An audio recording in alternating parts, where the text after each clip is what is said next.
Selamat pagi Bapak Ibu jemaat sekalian.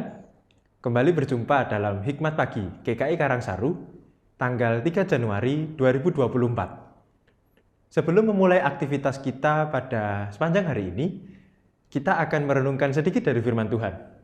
Dan untuk memulai perenungan firman Tuhan pada pagi hari ini, saya mengajak kita semua untuk berdoa. Mari kita berdoa. Selamat pagi Tuhan Yesus, terima kasih atas waktu yang Kau berikan. Kami bisa beristirahat sepanjang malam kemarin, dan hari ini kami bisa bangun kembali dengan badan yang sehat dan tidak kurang satu apapun. Tuhan, sebelum kami memulai aktivitas kami sepanjang hari ini, kami hendak merenungkan sedikit dari firman-Mu. Kami hendak belajar dan mengerti apa yang Engkau mau pada kami untuk kami lakukan pada sepanjang hari ini dan di hari-hari berikutnya pula. Berikan hikmat pada kami agar kami dapat mengerti, agar kami dapat belajar, dan agar kami dapat melakukannya dalam kehidupan kami sepanjang hari ini. Terima kasih Tuhan, di dalam nama-Mu kami telah berdoa. Amin.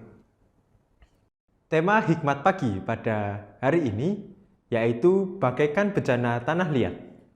Ayat Alkitab yang mendasari terambil dari 2 Korintus 4 ayat yang ke-7. Tetapi harta ini kami punyai dalam bejana tanah liat, supaya nyata bahwa kekuatan yang melimpah-limpah itu berasal dari Allah, bukan dari diri kami. Demikianlah firman Tuhan, syukur kepada Allah. Selamat pagi saudara-saudara yang dikasihi Tuhan, kita memasuki tahun yang baru, tahun 2024. Dan kita berjumpa kembali dalam Hikmat Pagi Gereja Kristen Indonesia Karangsaru. Saudara-saudara, kiranya hari ini kita diberi semangat, diberi sukacita, dan hati kita penuh dengan damai sejahtera. Saudara yang dikasihi Tuhan, kekristenan di Jepang masuk melalui jalur perdagangan pada abad ke-19. Orang Jepang tertarik dengan pengetahuan dan teknologi dari Barat, sehingga semakin terbuka bagi masuknya kekristenan. Bahkan pemerintah Jepang sendiri mengangkat orang-orang Kristen sebagai pengajar di perguruan-perguruan tinggi yang ada. Keterbukaan Jepang pada saat ini memberikan ruang bagi jemaat Kristen yang pernah diinjili sekitar abad ke-16, namun mengalami tekanan dari negara sehingga terpaksa bersembunyi. Bahkan Nikolai, seorang pendeta konsul dari Rusia, berhasil membangun gereja ortodok Rusia di Jepang. Sementara itu, gereja Protestan berhasil bermisi di antara golongan samurai karena mereka tertarik pada prinsip pemuritan dan pengabdian yang ditawarkan oleh Protestanisme. Saudara yang dikasihi Tuhan, Ruth Franz telah menghabiskan sebagian besar hidupnya sebagai seorang utusan Injil di Jepang. Pada hari pemakamannya, kata-kata Rasul Paulus dalam 2 Korintus 4 menjadi salah satu ayat yang muncul di benak para sahabat Ruth Franz. Pertobatan Ruth terjadi ketika Ruth masih anak-anak, tidak seperti yang dialami Paulus. Pertobatannya tidak disertai dengan cahaya yang sangat terang dan suara Yesus yang menyampaikan pesan. Kita bisa lihat di Kisah Para Rasul pasal 9. Namun setelah bertahun-tahun, semua orang yang mengenal Ruth melihat bahwa ia telah melihat cahaya itu. Ia telah mengenal Allah secara pribadi melalui iman di dalam Yesus Kristus.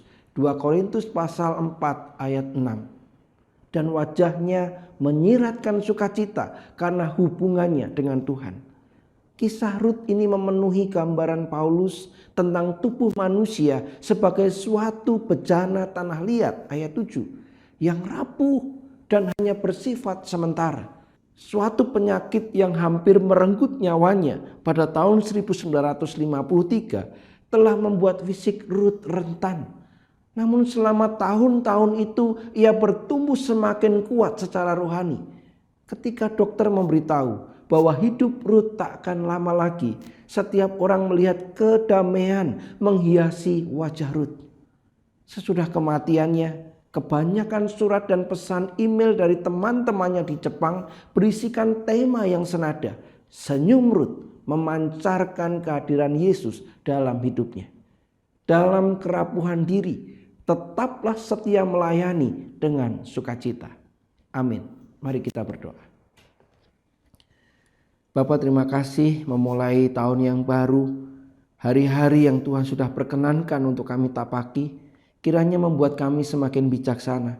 Betul bahwa kami adalah manusia-manusia yang rapuh, tubuh kami rentan, namun sesungguhnya di tengah segala keterbatasan bahkan ketidakberdayaan, kami punya Tuhan yang hebat. Kami punya Tuhan yang tidak pernah meninggalkan kami, Tuhan yang selalu memberi, mengerti, dan selalu menyertai.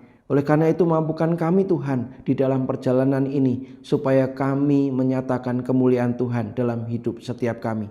Berkati kami hari ini supaya melalui karya kami, melalui wajah kami, melalui kalimat-kalimat kami, melalui tindakan-tindakan kami, nama Tuhan diagungkan. Di dalam nama Yesus kami berdoa. Amin.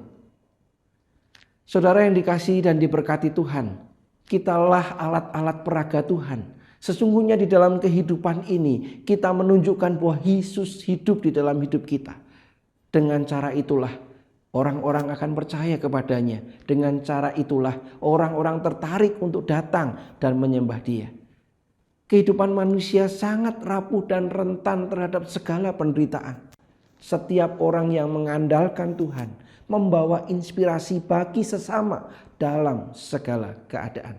Selamat berkarya, selamat menikmati kasih Tuhan, dan mari kita pancarkan terang Tuhan kepada orang-orang di sekitar kita. Tuhan memberkati kita semua.